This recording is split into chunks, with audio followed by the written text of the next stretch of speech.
Olha, Anderson Daronco, o senhor é um brincalhão. O senhor é o pior árbitro que já existiu no futebol brasileiro. E acima de tudo, além de um árbitro ruim, um profissional ruim. E olha, profissional, não quero saber sobre o seu CPF, não quero saber quem é o Anderson Daronco no dia a dia.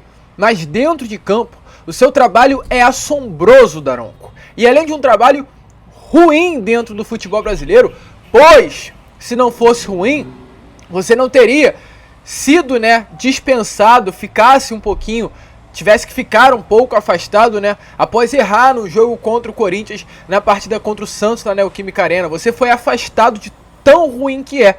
E além de tudo, você é um árbitro que nitidamente, e é algo nítido, dá pra ver em você, dá pra ver na sua cara, dá pra ver no seu olhar que você não gosta do Vasco. Eu não sei por que você não gosta do Vasco. Eu não sei se foi porque lá em 2017, naquela confusão toda, que aconteceu em São Januário, no clássico entre Vasco e Flamengo, quando você errou tanto que após as partidas os torcedores vascaínos foram até o estacionamento e quebraram todo o seu carro. Talvez possa ser por causa disso, e aí a gente consegue até entender. Mas a sua perseguição com o Vasco já está cansando o torcedor vascaíno. Mais uma arbitragem pífia, vergonhosa, horrorosa. Uma arbitragem sem critério nenhum. Deixa eu só ajeitar aqui para continuar. Uma arbitragem sem critério. Uma arbitragem que marcava algo para o Atlético e não marcava nada para o Vasco. Uma arbitragem que era só os jogadores do Atlético Paranaense caírem que você marcava. E ao contrário, não acontecia. Inacreditável. Não à toa, a gente olhando as estatísticas do jogo, o Atlético teve 15 faltas sofridas, enquanto o Vasco, aliás, o Atlético teve 19 faltas sofridas, enquanto o Vasco apenas 15. Porque era qualquer toquezinho, já era. Era falta para o Atlético Paranaense. E ao contrário, não. Ao contrário, não. Muito pelo contrário. Para o Anderson Daronco, para você, que vamos direcionar a palavra a você, para marcar uma falta para o Vasco da Gama ou dificuldade, mas também para dar um cartão amarelo, como estava querendo dar cartão amarelo hoje o senhor Anderson Daronco, hein? Como estava querendo distribuir amarelo o Anderson Daronco nessa noite de hoje no Paraná, e conseguiu. Parabéns, Daronco. Se o seu objetivo era tirar atletas do Vasco da Gama da próxima partida, você conseguiu, porque os 4 atletas que foram amarelados hoje eram 4 atletas que estavam pendurados.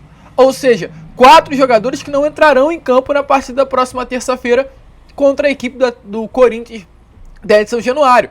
Você conseguiu, Daronco. Você tirou 4 jogadores do Vasco da Gama da partida contra o Corinthians. De forma surpreendente, de forma até mesmo através de uma coincidência, os 4 únicos amarelos que você deu ao Vasco da Gama, ao elenco cruzmaltino, eram de jogadores que estavam pendurados e não poderiam ser amarelados. E ao contrário disso, para a equipe do Atlético, apenas um cartão amarelo para o Coelho do Atlético Paranaense. O único, de vários lances que era para ter dado amarelo. O Canóbio mandou no jogo. O Canóbio te xingou na sua frente e você nada marcou. Nada. O Canóbio deu uma entrada na ponta em cima do Gabriel Peck e nem falta você deu. E além de tudo, o Thiago Heleno. Que vergonha, Anderson Daronco. O Thiago Heleno hoje apitou o jogo para você. O capitão do Atlético Paranaense, Thiago Heleno, apitou o jogo entre Vasco e Atlético Paranaense. E aí a gente vê, porque é importante para uso de comparação. O Thiago Heleno fez 5 faltas, não tomou amarelo. O Maicon fez uma. Na primeira falta que ele fez, e única de todos os 90 minutos, o Daronco deu amarelo a ele. O Maicon até virou e falou pro Daronco: Daronco, é a minha primeira. E tomou o cartão amarelo. Então essa foi a arbitragem de Anderson Daronco nessa noite de hoje no Paraná. Não tô falando que o Vasco deixou de ganhar do Atlético Paranaense por conta da arbitragem. Não. Se o Vasco tivesse capacidade, jogasse de uma forma mais intensa, quem sabe poderia ter conquistado a vitória hoje. A arbitragem não influenciou em nenhum lance capital, mas nas quebras de jogo, nas faltas não marcadas, em lances que marcam de uma forma para um lado, mas não marca da mesma forma para o outro, isso acaba com o clima do jogo. E o Anderson Daronco conseguiu, através disso, quebrar o clima da partida.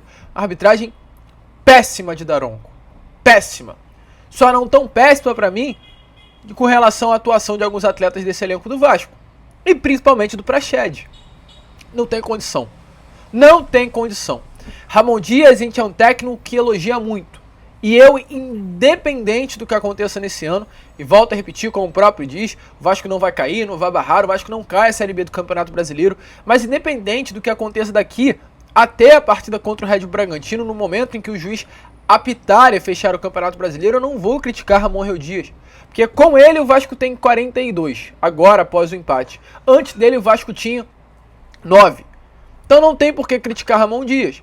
Ramon Dias ajudou o Vasco na partida contra o América Mineiro, pois colocou o Payet, mexeu no jogo e o gol saiu do atleta que estava no banco. Contra o Cruzeiro a mesma coisa, o Ramon mexeu no time e a assistência do segundo gol, gol de Gabriel Peck, saiu através de um atleta que estava no banco de reservas. Mas hoje não foi se compreendido o que o Ramon Dias quis fazer naquele setor de meio campo do Vasco. Ele colocou o Pumita e o Pumita foi até bem. Gostei novamente da atuação do Pumita hoje contra o Atlético, assim como ele já tinha atuado bem contra a equipe do Cruzeiro.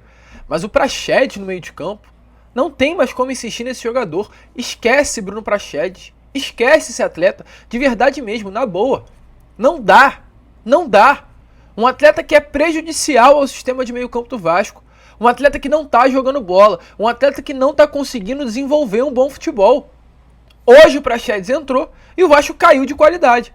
Sendo que o Vasco já era pior que o Atlético Paranaense antes das alterações. Mas com as alterações o Vasco perdeu um poder de meio campo incrível. Porque o Paulinho era, né, essa peça de criação ali daquele setor de meio campo. Essa peça de transição da defesa para o sistema ofensivo. Jogou muita bola o Paulinho hoje. Mas aí tirou o Paulinho, que é um jogador muito dinâmico. É um jogador de carregar a bola. É um jogador de criar jogadas, limpar espaços, de mano a mano, de quebrar linhas. E colocou o Praxedes, que não é nada disso. Eu hoje não sei o que é o Praxedes, inclusive. Porque defender o Praxedes não defende. Atacar o Praxedes não ataca. Criar o Praxedes não cria. Acertar passes, nem nisso hoje ele está acertando. Quebrar linhas, hoje ele não quebra. Então pra que serve o Praxedes dentro de campo? Por que colocou o Praxedes? Não era melhor ter colocado o Payet logo? Porque o Payet, querendo ou não, é um atleta mais dinâmico. O Payet com 35 anos de idade é mais dinâmico que o Praxedes com 22. Então era melhor ter colocado logo o Payet. E quando o Payet entrou, o Vasco voltou a jogar futebol. Que é uma mente mais pensante, é um jogador que traz mais tranquilidade, é um jogador que sabe o que fazer com a bola no pé. Mas em várias jogadas a bola parava no pé do Payet. O Payet criava uma jogada e quando distribuía dava ruim. Em uma dessas foi com o Praxedes ou não acertava a bola, ou perdia o tempo. Teve uma bola que o Payet enfiou pro Pumita no lado direito do campo também, que é brincadeira. Apareceu livre no segundo pau, se eu não me engano, o próprio Praxedes, e o Veguete puxou para dentro da área. O Pumita errou o cruzamento, acertou o Thiago Heleno. Lance fácil. Se fosse o Piton, com certeza era gol ali naquela jogada. Mas não tem como mais continuar com o Praxedes. Espero que hoje, o Praxedes já começou no banco, mas espero que a partir de hoje o Ramon entenda que não dá mais para contar com esse jogador até o final do ano, pois foi prejudicial o desempenho desse atleta na noite de hoje na Arena da Baixada. Mas, no geral, não vou ficar batendo muito em jogadores. Eu acho que foi uma partida em que o Vasco foi muito intenso. No início do ano foi prometido ao torcedor vascaíno o seguinte: o Vasco vai ser um clube que irá competir. Lembra que essa frase foi muito utilizada? O Vasco pode não vencer, ser campeão, mas vai competir. E aí a gente viu o Vasco sendo eliminado para ABC. A gente viu o Vasco perdendo para Santos em São Januário, Goiás em São Januário, Bahia em São Januário, empatando com o Coritiba no Couto Pereira estando tranquilo, perdendo para o Flamengo de goleada estando tranquilo. E isso era uma equipe que não competia. Hoje o Vasco é uma equipe que compete. A partir do momento que o Vasco, no primeiro tempo, joga de igual para igual contra o Atlético Paranaense dentro da sua casa, empata, é uma equipe que compete. O Vasco no segundo tempo foi um e no primeiro tempo foi outro. No primeiro tempo jogou muita bola. Várias oportunidades desperdiçadas. E é em jogo desse tamanho, que fica nítido. Não se pode desperdiçar as oportunidades que o Vasco desperdiçou. Veguete no primeiro tempo perdeu uma enxurrada de gols. Que não dá para perder. Não dá, Veguete. Não pode. Não tem como. Na segunda etapa, o Praxedes, né? Novamente entrando no assunto Praxedes. Cara, perdeu um gol dentro da pequena área praticamente. Que eu pensei que foi gol. Fiquei maluco aqui dentro de casa. Maluco. Aos 50 o lance aconteceu, né? Uma bola cruzada. A bola resvala, sobra o Praxedes, ele chuta. A bola bate na rede, balança a rede como se fosse gol. Nem quis saber. Quando eu vi a rede balançando, eu saí gritando aqui na janela Vasco. De uma forma que eu nunca gritei durante todo o ano, porque essa vitória contra o Atlético Paranaense, meu amigo, esquece, o Vasco estaria livre do rebaixamento. Mas acabou não sendo, mais uma oportunidade perdida. Então são lances como esse que o Vasco não pode perder. Terça-feira tem essa decisão contra a equipe do Corinthians em São Januário. É um jogo decisivo. Eu vinha falando com vocês. Eu não acho que esse jogo contra o Atlético Paranaense é um jogo decisivo. Não achava isso. É um jogo vital. Um jogo vital para o término da temporada, mas não decisivo. Por quê? Porque não é obrigação do Vasco vencer o Atlético Paranaense dentro de casa. Não é. O Atlético Paranaense briga por outras coisas. Obrigação não é. Obrigação do Vasco é vencer o Corinthians na próxima terça-feira em São Januário. Essa é a obrigação do Vasco. Então hoje era um jogo vital. Era um jogo que se vencesse, colocaria o Vasco em outro status nesse Campeonato Brasileiro. Mas o jogo importante, a decisão, a final de Campeonato Brasileiro para o Vasco é contra o Corinthians. É um jogo que o Vasco não pode perder. Não pode. E custe o que custar, independente do que aconteça, o Vasco não acaba essa rodada na zona do rebaixamento.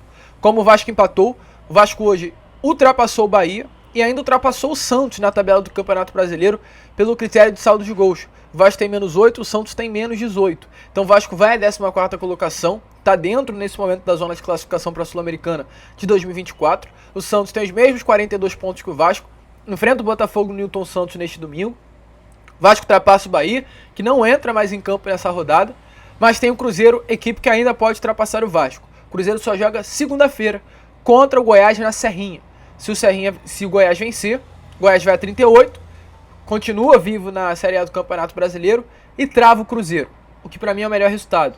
Caso o Cruzeiro empate, o Cruzeiro vai a 42 pontos também, mas não ultrapassa o Vasco pelo critério de vitórias. O Cruzeiro tem 10 vitórias e, exatamente, o Cruzeiro, caso de empate, chega a 42, mas não ultrapassa o Vasco exatamente pelo critério de número de vitórias. Então, o Vasco não termina essa rodada na zona do rebaixamento. Um resultado importante. O Vasco hoje tem 42 pontos, o Vasco ainda tem 3 partidas pela frente. O Vasco vencendo o Corinthians, empatando ou contra Red Bull Bragantino em São Januário na última rodada, ou contra Grêmio, o Vasco não cai mais a Série B do Campeonato Brasileiro. Eu acredito que essa nota de corte será 46. O clube que chegar a 46 pontos não cai mais a segunda divisão. Mas é jogo a jogo, é rodada a rodada. E essa partida de terça-feira é a grande final do Vasco da Gama nesse Campeonato Carioca. Sobre saldo, hoje eu acho que o saldo foi mais positivo do que negativo. Primeiro tempo de almanaque, um segundo tempo não tão bom assim, mas não estamos falando sobre qualquer equipe. Estamos falando sobre um grande clube, um clube que no ano passado era finalista da Copa Comebol Libertadores, um clube que nesse ano disputou a Copa do Brasil até o final, um clube que nesse ano novamente disputou o Libertadores até o final, um clube difícil de se enfrentar, ainda mais dentro da Arena da Baixada. O Atlético nessa temporada só perdeu um jogo na Arena da Baixada do Campeonato Brasileiro. Tá entendendo do que a gente está falando. E o Vasco conseguiu arrancar esse um pontinho do Paraná nessa noite de hoje. Claro, uma vitória fecharia, mas o empate não é de todo ruim. A gente fica por aqui. Esse foi o pós-jogo do Gigante. É claro, deixa aí a sua opinião nos comentários sobre o que você achou desse jogo de hoje. E se você ainda não é inscrito no nosso canal, se inscreva, compartilhe o nosso conteúdo. O canal do Gigante conta muito mesmo com a sua ajuda. Vamos que vamos, se inscrevam, compartilhem. Como sempre falamos aqui, saudações vascaínas.